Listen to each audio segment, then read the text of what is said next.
welcome to the Chirp YouTube channel. I am Christy. I am your friendly online speech language pathologist and specialist in children's communication development, which includes behavior because behavior is a type of communication.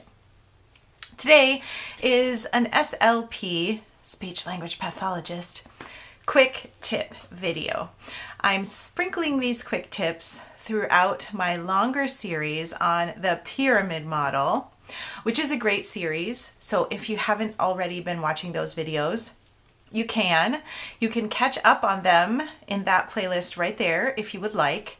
The main purpose of the pyramid model is to prevent challenging behavior by building up strategies from the bottom.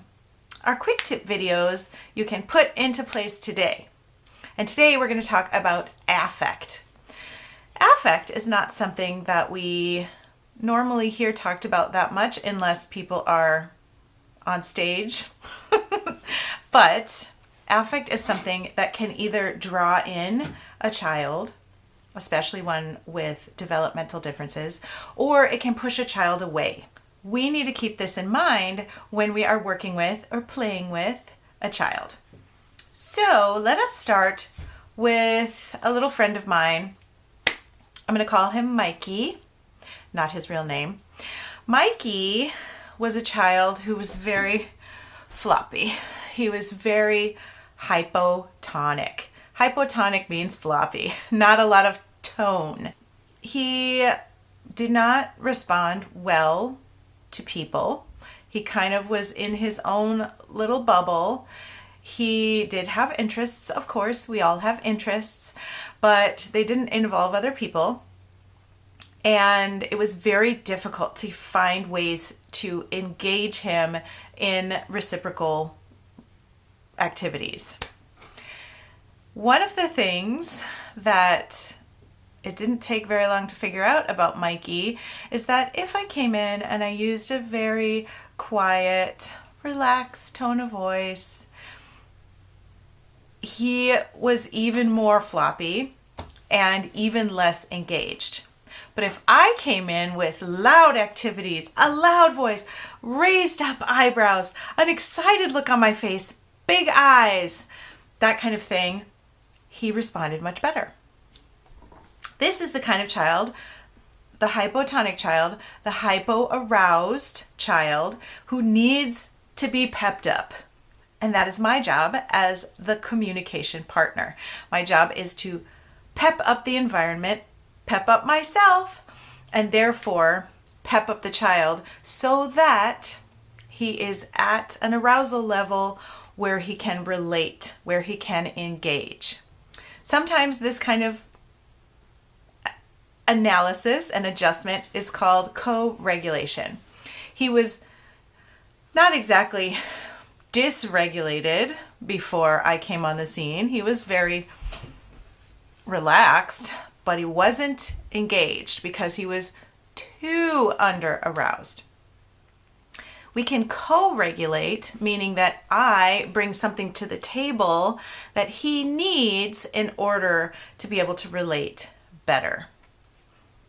Now, on the other hand, let's imagine a little girl named Jill, and she is bouncing off the walls, perhaps literally. She is running from thing to thing. She is throwing things and climbing things and doing somersaults and spinning and spinning and spinning.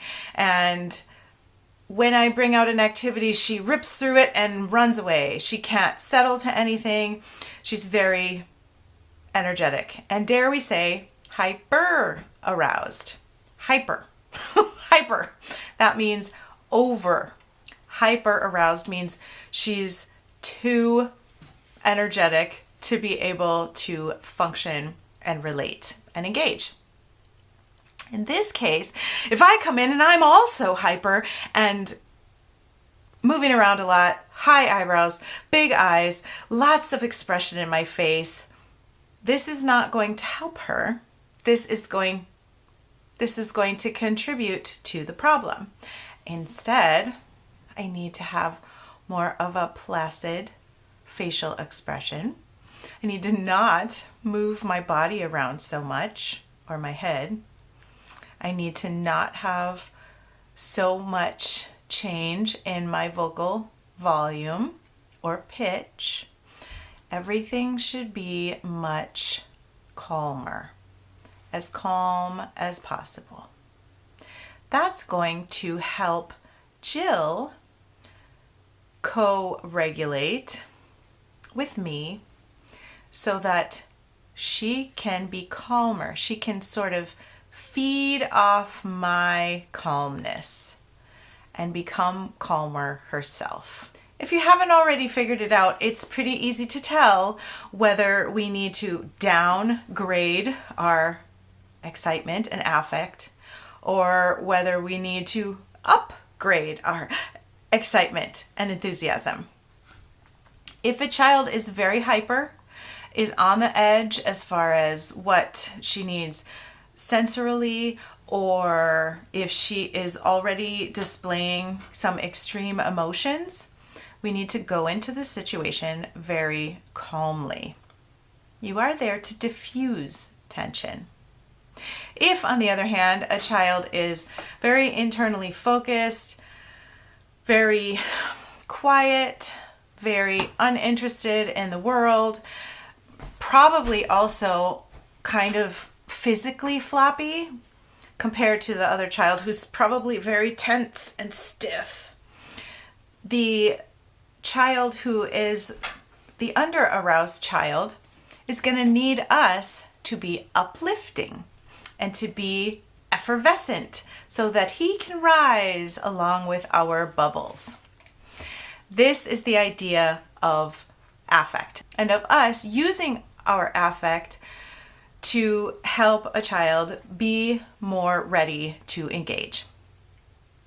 That is our quick tip video for today. Watch the kids you're working with. Pay attention to their level of arousal and tailor your interactions with that child to the level of that child's arousal. If you go in too hot and the child's already hot, we're gonna have an explosion. If you go in too cold and the child's already cold, there isn't gonna be a reaction at all, and there probably won't be very much engagement. And engagement is the spotlight for learning. We will talk about that more in an upcoming video.